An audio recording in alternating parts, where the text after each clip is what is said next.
Hi, I'm Kylie and Neil, founder of Kan Culture, and welcome to Kan Talk Culture. In this podcast, I sit down with some of Australia's most progressive founders and CEOs to explore the heart of their company cultures, what drives them, what they value, and what it's really like to work for the companies they lead. You'll also find occasional episodes packed with practical HR insights to help you build safer, stronger, and more trusted workplaces. So whether you're a new team member getting to know your workplace, curious about creating remarkable company cultures, or just wanting to know more about implementing HR best practice, you're in the right place. Let's dive in. Let me ask you a question. When was the last time you sat with a hard problem? Like genuinely sat with it without opening a tab or asking a tool or having something auto-complete your thinking for you? If you had to pause on that question, you are not alone. Welcome back to the Kan Talk Culture podcast. I'm your host, Kylie, and today we're going somewhere that I think is genuinely important and honestly a little uncomfortable. We're talking about what AI is doing to our brains. And I don't mean in the abstract dystopian sci-fi type of way. I mean right now, in your organization, in your leadership team, and in the way you do your own work. And this is backed by neuroscience, and it's something that every leader needs to hear. So let's name the problem that no one's naming. We've spent the last few years talking about AI's potential, what it does for efficiency, productivity, competitive knowledge, and those conversations are very, very valid. I'm not here to tell you to throw out your tech stack. But there's a problem that has been missing from boardrooms and from leadership forums. What happens to the human brain when we outsource too much of our thinking to the machines? Amy Brand is an applied neuroscience expert, and she puts it very plainly. The brain strengthens what it practices and sheds what it doesn't. She uses a concept called Hebbian theory. Cells that fire together, wire together. Don't you love that? With neuroscience, this has been understood for 70 years. If your people aren't practicing critical thinking, analytical reasoning, deep focus, creative problem solving, those neural pathways weaken. It's not an opinion, it's biology. And here's what makes this particular tricky for leaders. The erosion is invisible. It doesn't show up on your quarterly results. It doesn't flag in a performance review. It happens very gradually. One AI-assisted email at a time, one auto-generated report at a time, until one day your team can't generate an original idea without prompting a machine first. So what's the actual risk here? Let me be specific about what we're talking about. Research is increasingly clear that over-reliance on AI tools, and I mean using them as a first resort, not a last resort, risks eroding a range of what I'd call distinctively human capabilities. We're talking about critical thinking and reasoning. We're talking about memory and recall, cognitive flexibility, the ability to shift perspectives and adapt, creativity, deep focus, and perhaps most importantly for leaders, the ability to filter what matters most from what doesn't. And that last one is particularly fascinating from a brain science perspective. The part of the brain called the salience network helps us decide what to pay attention to.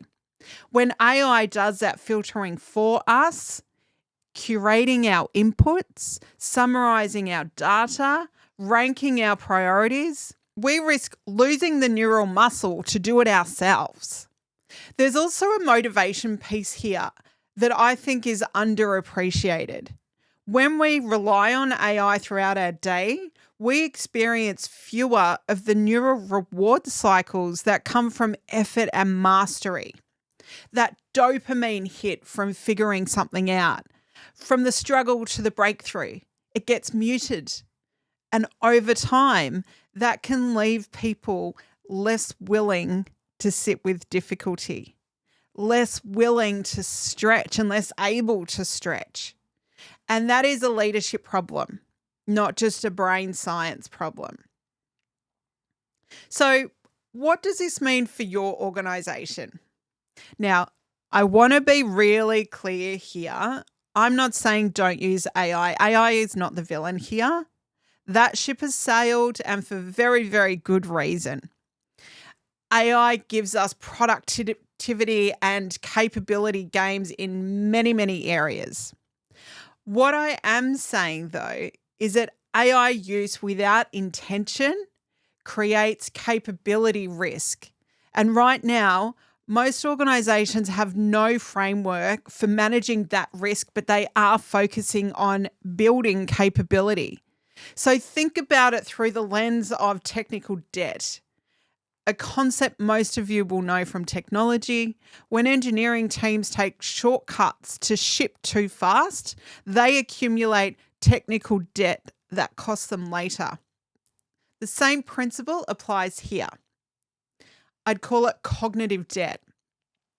Every time your team defaults to AI where they should be exercising their own judgment, you're accumulating cognitive debt. And at some point, that bill comes due. Researchers at MIT and other institutions are now documenting what they call AI-induced skill decay, the measurable decline in human capability that follows habitual AI use for complex tasks. So this isn't hypothetical. It's being observed in real professional settings. So the question for you as a leader is, what are you doing about it? What are we actually going to do about it? So I want to give you something that's really practical for your consideration about what you can do about it. Because this isn't a counsel of despair. It's a call to lead more intentionally and to pay attention to this. So I've got 4 things for you. First, audit how AI is actually being used in your teams, not just what tools exist, but what tasks they're being used for. Are people using AI to shortcut the thinking or to extend it?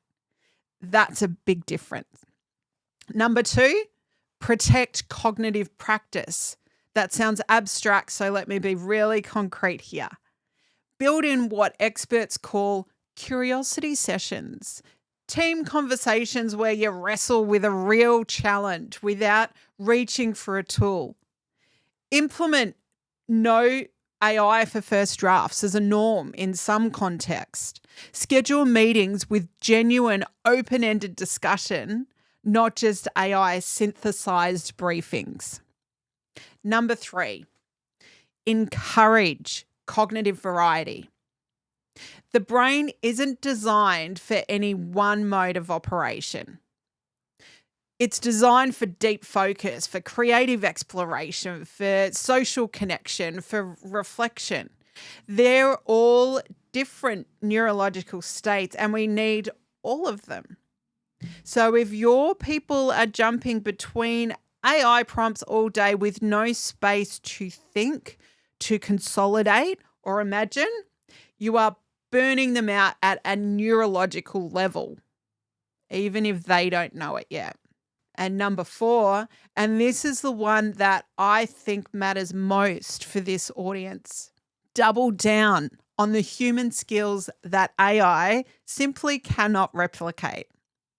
The ability to inspire and persuade, the ability to understand and navigate people, the ability to hold context, see around corners, and solve for the challenges that don't yet have a template. These capabilities live in humans and they need to be exercised to stay sharp. I'll leave you with this today. Neuroscientist Amy Brown puts it brilliantly. The question isn't whether AI is capable of doing things, it's whether you're still in the driving seat. The leaders and organizations who will win in this next decade aren't the ones who use the most AI. They're the ones who use it wisely while keeping their people cognitively strong, creatively sharp, and unmistakably human. That's the work. And honestly, this is the most interesting leadership challenge I have seen in years. So thank you for spending this time with me on the Kan Talk Culture podcast. If this resonated with you, please share it with someone in your leadership team who needs to hear it. And I'll see you in the next episode. Thanks for joining me on Kan Talk Culture. I'm Kylie Neal. I hope today's episode gave you a clearer view into the values driving your workplace or sparked new ideas about building a remarkable company culture.